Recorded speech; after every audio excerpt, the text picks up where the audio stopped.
How's everyone doing? Today I have a Blu-ray and DVD update with 21 pickups right here. If I can get this all in frame, that would be great. So if you've seen any of these movies, definitely let me know what you think of them right there. And all of these ones were 50 cents, except for a couple. I went to a local flea market. I only found basically all DVDs, and there were ones I already had, and there's only a couple Blu-rays, and I picked up those Blu-rays. Those ones for $1, so two I got from the flea market from $1, and all the other ones I got from this guy who I was selling Blu-rays and DVDs to before. I've talked about him in the past. He has a store and a front, so I sold a bunch of stuff to him, and then I picked some stuff up from him as well, and he gave me a good deal. Like I said, all of them were 50 cents except for from that guy. There's one that was $1. No, I'm sorry. One was $5, and another one was basically a trade-in. I traded him straight up for one. So overall, I'm excited. Some great deals. A bunch of ones I haven't seen before. Some out-of-print titles. Even though some of the ones that are out of print on here, you can still get them for decently inexpensive, but not for 50 cents. So, and you know, I talk about me selling movies all the time. I still have a healthy collection. I have around 3,000 Blu-rays and 3,000 DVDs. But in the past like 2.5 years, I've sold around like 7,000 DVDs and probably close to 3,500 Blu-rays. If I can't see myself ever watching a movie again, I get rid of it. But at the same time, it's sometimes hard to let go of it because I'm like, well, I like it for this reason. I like it for that reason. So I'm trying to rationalize it, but I'm trying to thin out the collection a little bit, which is hard to do, especially since I keep picking ones up. Even though I sold like, to the guy today, I sold like around 150 DVDs and probably like 50 Blu-rays.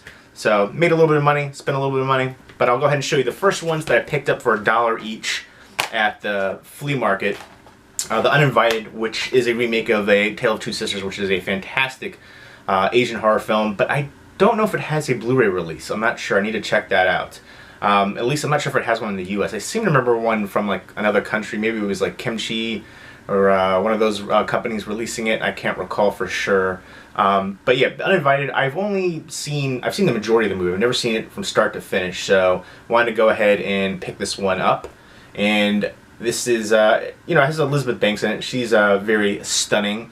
Of course, the original is a classic. And I know this was directed by, if I can find it on here, it's hard to, directed by the Guard brothers, which I think they also directed The Grudge 2. I'm not 100% sure on that, which is another remake. So yeah, a lot of Asian horror remakes. But hopefully it'll... I remember it being not too terrible, but of course it's, again, so many remakes are unnecessary. Like, Let Me In was a good movie. It was just an unnecessary remake. Let the Right One In was far superior. I feel the same way about The Girl with the Dragon Tattoo. The original was a modern classic. The remake, to me, I didn't actually enjoy that one as much. I mean, I just kept comparing. It was hard to... I don't know. I know I'm in the minority on that one, at least for English language speaking people. It seems like everybody loved the remake, but I love the original way more. But yeah, there we go. $1. Couldn't pass it up. Urban Legend, $1. Got a little bit of wear on the outer case. I can change out the case, but I haven't seen this one in forever, so I'm looking forward to revisiting this one. I remember being a lot of fun. Jared Leto's in here, Robert Englund, Joshua Jackson, Danielle Harris, Alicia Witt, Rebecca Gayheart. I remember her from back in the day. She was in so much stuff back then. But a lot of recognizable faces in here. Tara Reid. So looking forward to revisiting this one. It's been a long, long time. I can't remember how many sequels this one has, but those were $1 a piece. Now this is the one that was $5. I got this from, all the rest are from the guy that I was selling the movies to. The Spike Lee joint double feature right here, Summer of Sam and Miracle at St. Anna. Now, I got this for $5, and it already had the Walmart sticker on there, brand new, still sealed. I know this goes for like 15 bucks, so I figured why the heck not. I've seen Summer of Sam before, some good performances in there, especially from John Leguizamo and Adrian Brody too. Miracle at St. Anna I haven't seen before, but it sounds great, and I like the cast a lot in there, so looking forward to checking that one out. War II drama right there. Next up is Thelma and Louise, also brand new, still sealed. Got this for 50 cents. I'm souped on that one. Classic one with directed by Ridley Scott. Susan Sarandon, Gina Davis, young Brad Pitt on there. Of course, everybody remembers that classic scene driving off the cliff. But I haven't seen that one in a long time either. Looking forward to revisiting it. All the rest are DVDs, but again, some out-of-print titles. This is the one I traded straight up for. I traded a Dragon Ball Z box set, which I don't know, I just couldn't really get that into. And I loved Crush Groove. I haven't seen it since I was a kid. But again, if you're a hip-hop fan, classic hip-hop fan, definitely an all-time classic. Run DMC, Fat Boy, Sheila E., Crush Groove is the name of the movie. New Edition, who else is in here? LL Cool J. So many other people are in here too. The soundtrack is amazing. You get Shaka Khan, Beastie Boys, Gap Band, and then everybody else that I mentioned too. And this is Blair Underwood's feature film debut too. So yeah, classic hip hop movie right there. Again, I used to love the Fat Boys when I was a kid. I remember they were in Disorderlies, I think was the name of the movie. But yeah, I used to have little cassette tape, and the Beastie Boys too. I'd wake up to the Beastie Boys License to Ill every morning for school, and my little alarm clock radio right there. So Run DMC, everybody, if you're a fan of that classic, this is awesome. Old snapper case, but it looks pristine. It looks like in mint condition. It looks like it's never been washed. And I know this, I think it goes for used around like 20 bucks, so pleased on that one. Creature from the Black Lake. Yeah, all the rest were 50 cents, so got that out of the way. The only ones, these were $1 a piece. That was $5, 50 cents. And I traded straight up for the Dragon Ball Z set, which I didn't really care about. So I'm happy about that. And all the rest are 50 cents a piece. So I got a Blu-ray for 50 cents and a whole ton of DVDs for 50 cents. Again, a lot of these ones are out of print, but you can find them for inexpensive prices still. Creature from the Black Lake, which I think goes around for like 15, 20 bucks. I guess it's a Bigfoot movie. So looking forward to checking that out. Oh, I wanted to say too, this is directed by Michael Schultz, who directed so many classic movies. The Last Dragon, Car Wash. I can't even, he's done so much stuff, but The Last Dragon is an all-time classic for me, one of my favorites. I remember watching it all the time as a kid. Bruce Leroy, you know, all that. I remember kicking the wall trying to impersonate and, you know, showing off. But when I was a little kid, I think it was around Christmas Eve or Christmas Day, I like hurt my foot kicking the wall after I watched Last Dragon, getting all amped up on that. That's a funny memory from when I was a kid. Next up is Mira Breckenridge. This stars Mae West, Raquel Welch, and all I know is about it, it's supposed to be really campy, and honestly, I just thought the cover was hot. Raquel Welch is stunning, so all I know is it's weird and campy and sexy, strange, so alright. It's from the novel by Gore Vidal, and I'll give it a fair chance. Next up is, I remember seeing parts of this when I was younger, Foul Play with Goldie Hawn, Chevy Chase, and Dudley Moore, and this is apparently Chevy Chase's first starring role. So that's interesting, from 1978. So I'm expecting, they did a bunch of movies together, some good romance and comedy elements there. Next up, still brand new, still sealed, is Bats. I remember watching this forever ago on like the Sci-Fi Channel, probably like 10 years ago at least, with Lou Diamond Phillips in it, and Dina Meyer. So I remember this being decently entertaining, and this is the exclusive R-rated version. Features never before seen footage. So a ton of special features actually on the back. Looking forward to checking that out. Well, actually, I guess there are really not that many special features. Trailers, animated menus, photo galleries. That's not even, I don't consider that stuff, you don't put that under special features. Don't lie to me. That's just basic stuff every movie should have. Come on. But there are some, again, it has the uncut R-rated version. So uncut R-rated version on it, that's the biggest thing. And next up is Popeye. And I remember this being campy, fun. It's more of a nostalgia. I remember being, honestly, not that great. But again, nostalgia factor for me. Shelley Duvall and Robin Williams. So Robin Williams, may he rest in peace. Tragic loss right there. Obviously. Classic. Comedic actor and serious actor. I've done a lot of things that he did were really good serious-wise as well. I know they recently put out on Criterion Collection, where is it? The Fisher King, which is probably my favorite Terry Gilliam movie. Great performance from Robin Williams in that one. And this is an anime movie which I've never heard of before, but it looked good. In Cyborg 009, I checked out a couple clips, and I like the animation style. And this is the first original 8 episodes of Cyborg 009, unedited and uncut. So I guess this was a TV show. Alright, so an animated series. So, and on the back it's got the different episodes, 2-disc edition. I like the blue case as well. So there we go. Looking forward to checking that out. Need to check out some more anime titles, so recommend me some anime titles if you're into that. Next up, Twin Peaks Fire Walk With Me. I remember seeing this forever ago. David Lynch, so you know the TV show as well. A lot of the same characters, and looking forward to revisiting that one. Classic, kind of creepy, crazy TV show. And David Lynch is one of those directors. I feel like he directs movies for himself. Like, there's a lot of things that can be open to interpretation, and he doesn't really give you the answer. So I kind of enjoy that in a way, but it kind of frustrates me too. So I don't know. I'm there with it. It's definitely a very, you know, it's going to be not for everybody kind of stuff. Again, Eraserhead was the first one I ever saw from him. I saw it in film class back in the day. Blew my mind. So creepy and surreal and just haunting.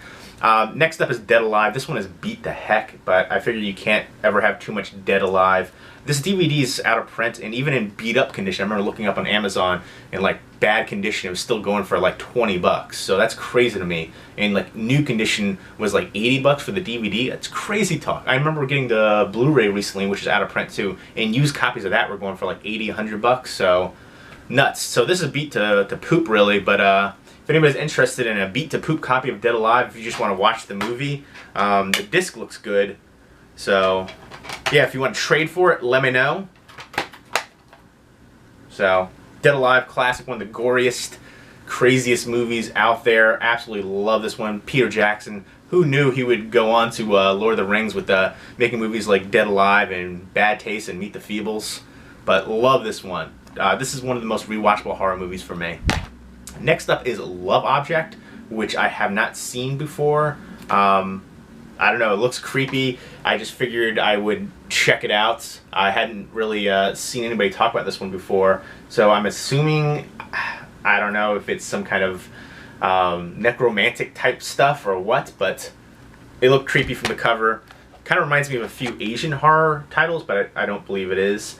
So, my name is Bruce right there with Bruce Campbell. Love the like foily cover for this one. I remember seeing parts of this one, but never the full thing. I remember being cheesy entertainment. So, but I love that foily cover. But I know this has a Blu-ray release, but I figured I'd go ahead and pick up the DVD. 50 cents, why not? This one's brand new, still sealed. I definitely didn't pay 10 bucks for it, 50 cents. Silent Night, Bloody Night, which I've seen forever ago as well. Again, I remember enjoying it, but I think this is going to be one of those ones where the transfer isn't great, but I'm not sure if this is one that is public domain or not, because I've seen other releases for this where the transfer wasn't good, and I think that's probably going to be the same thing for this as well. But John Carradine here, Patrick O'Neill, but I don't have it in my collection, so I figured I would add it. Next up is Larva and Ants. I do love killer bug movies. So I thought Big Ass Spider was a recent one, which I thought was really entertaining. Kind of harkens back to, you know, kind of B-movie creature feature kind of stuff, but I don't know, you know everything about that movie just from the title, Big Ass Spider, but I thought it was pure entertainment. But there's so many. Creepy Crawlers was one that I think is kind of underrated for a killer bug movie. I thought that was really enjoyable. Larva I haven't seen, but again, I love these type of movies, so I figured why the heck not. This is out of print, but you can get it for cheap again, which is the case for a lot of these ones. A lot of these ones are out of print, but I looked them up on Amazon, and you can get them for still, you know, inexpensive prices, like I said before. Ants, which I've never seen, but there's a lot of. I know Olive just released. Gosh, what the heck was the name of that one? Another one with killer ants in the desert. I can't remember the name of it right now. It's gonna bother me, but. That one was a little bit different. I think these ones are just like straight up, like instead of like Kingdom of Spiders, it's gonna like be Kingdom of Ants. The other one where they just released from Olive Films, the Blu-ray, is basically about the ants' intelligence level. And I think this is just going to be straight up ants attacking people. Next up is Dot Kill, which kind of looks like Fear.com-esque. I got this mainly because of Armand Assante. The movie doesn't sound that great, but I am a fan of Armand Assante. He used to live right by me when I was living in New York, and I saw him one time, and I just thought that was kind of cool, and I have enjoyed his performances. Gotti was really good. He's been in a ton of great stuff. Judge Dredd, I think he was in back in the day too. But a lot of great movies. He does do a lot of low-budget stuff too, but I figured I'd give it a shot. 50 cents, why the heck not? Now this one, I'm going to admit, got it solely because of the cover. This looks like it's going to be cheesy blood and boobs action B movie. Fred Olen Ray's Night Owl Theater right there. Alright. So, yeah, they wanted her body. She wanted their blood. You got me hooked right there. Stars Joe Estevez in here. It looks cheesy and entertaining. This is the collector's edition with the original trailer and Fred Olen's Night Owl Theater. So, this is from Retro Media Entertainment. There we go. I don't know. The cover has me hooked, so why the heck not? I'm not going to lie about that. I was like, I'm going to watch that. I know it's going to be cheesy. Next up is Boxcar Bertha. Now, this was the second film, feature-length film from Martin Scorsese. He did some documentaries, and I think Roger Corman produced this. And it's basically kind of like a Bonnie and Clyde-esque type movie. It has Barbara Hershey and David Carradine in here, and I guess they're just jumping off of boxcars, trains, and robbing the trains. So, looking forward to checking that out. Haven't seen it. I have heard about it, though. So, hopefully that'll be decent. Old school Marty right there. So if you've seen any of these movies, definitely let me know what you think of them, especially since there's a bunch that I haven't seen. And let me know what you think is the best deal out of this lot as well. I'm looking forward to checking out Cyborg 009, getting more into anime, and then the Killer Bug movies as well. Bang Bang. Right there. Crush Groove. Can't wait to revisit that one. And, you know, Urban Legend, I remember being really enjoyable. And this one, I saw, you know, almost the full movie of it. And I didn't think it was, people just crapped on this movie again because it's probably, you know, a remake. The original, all-time classic, modern classic. But I didn't think the remake was terrible from what I saw of it, but I haven't seen it from start to finish. Spike Lee joint. Really looking forward to checking these out too. I wish they would be standalone features. I don't like the double features. I know there's another one. This was volume 2. The first volume has He Got Game, which I definitely want to pick up. But again, that deserves a standalone release. Heck, that deserves like a special edition release. I love that movie. Jesus Shuttlesworth, Ray Allen. I mean, oh, Mila Jovovich was in there too as a prostitute. Just a great cast, and of course Denzel. But I love that movie so much. And again, the end of He Got Game is very reminiscent of The Natural with Robert Redford to me. But you can see there's a little bit of influence with that shot. But really enjoyed that one. And these movies deserve standalone releases in my opinion. I don't like these double packs. I know a lot of people do. I'm just not one of those people. I want each movie to have their own edition right there, own release. But there you go. Let me know what you think of them. What was your favorite pickup from this lot? And hope everybody's doing well. Take care.